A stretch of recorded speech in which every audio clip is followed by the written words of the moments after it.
Welcome to Storytime, installment number 3. Views from the quarantine, man. That's how it is. So what we're up to out here, man. I'm stuck in the crib. Haven't really left the house.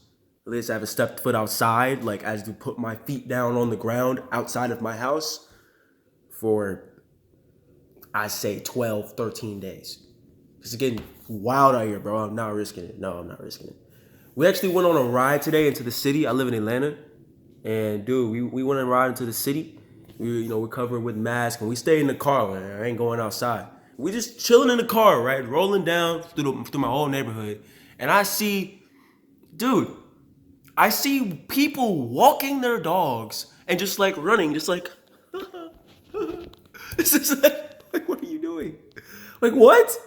I see people like talking and like passing each other like, hey Chad. Oh, what's up, Bob? What you doing? I'm catching corona. Me too.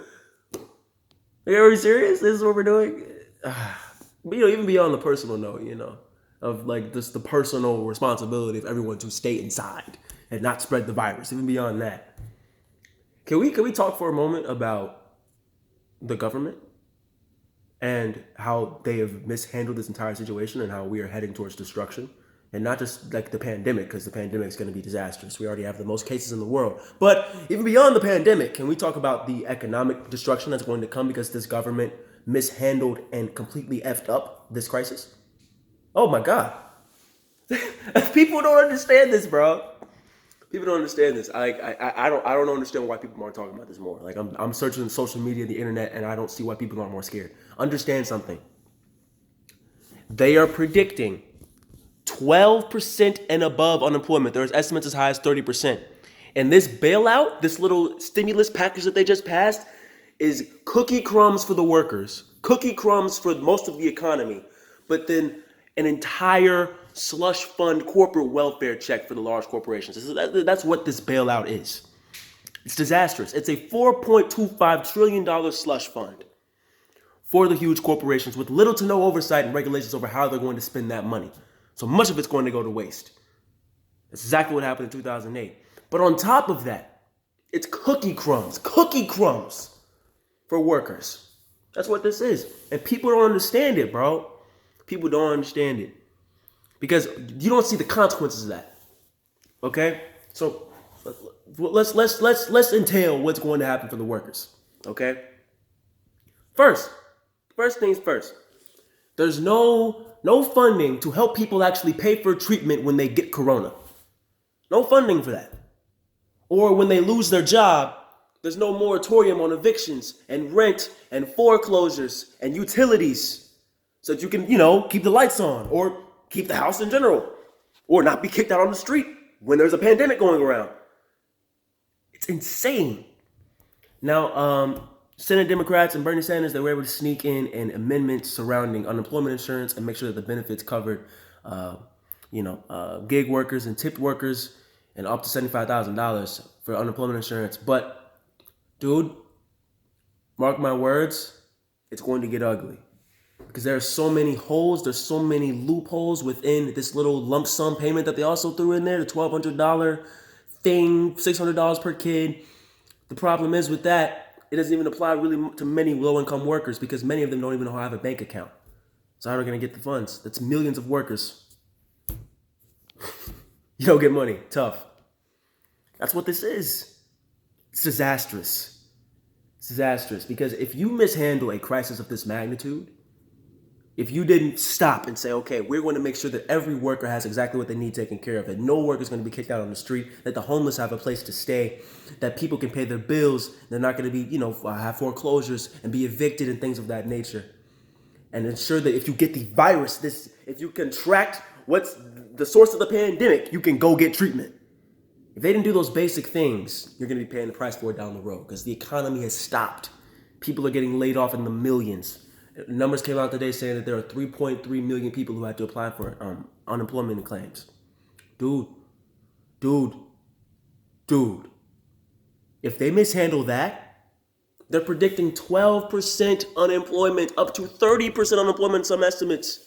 The GDP shrinking of a magnitude not seen since the Great Depression. they mishandle that, if workers are out in the streets, pissed, angry, confused, and scared and desperate, y'all haven't seen chaos, bro. Y'all haven't seen chaos. Y'all haven't seen it yet. Because we haven't seen this in our lifetimes, bro. But ask if you have a really, really old family member, ask them what it was like during the Great Depression. I bet you tell you it was desolate, like scary. That's exactly what we're about to be seeing, bro. And our leaders, per usual, had no clue how to actually handle it. And I hate to rub it in everybody's face, man. This is why you need Bernie Sanders.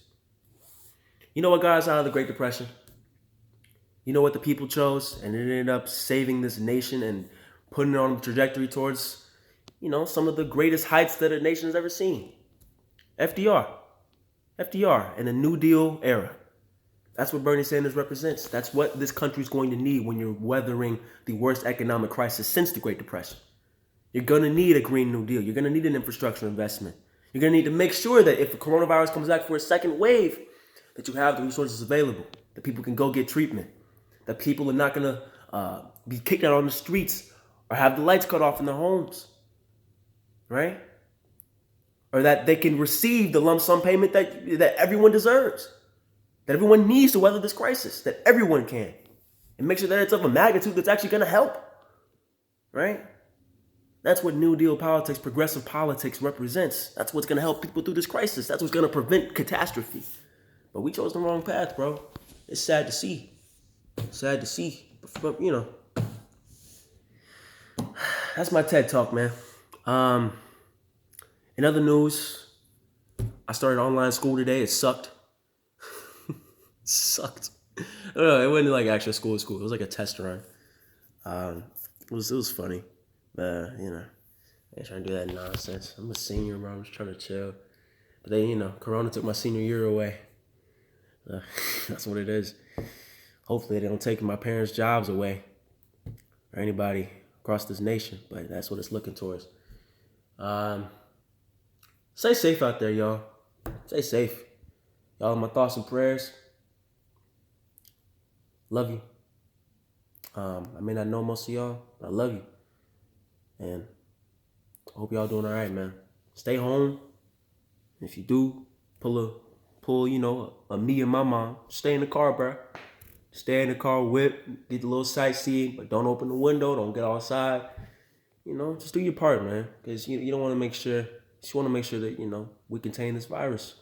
So we can get over it as quickly as possible and deal with the impacts of these oligarchs and these corporate barons and everything that they've done to mishandle this crisis. And we can deal with that as quickly as possible. So stay at home. It's about to be tough out here, man. So stay smart as well. Peace.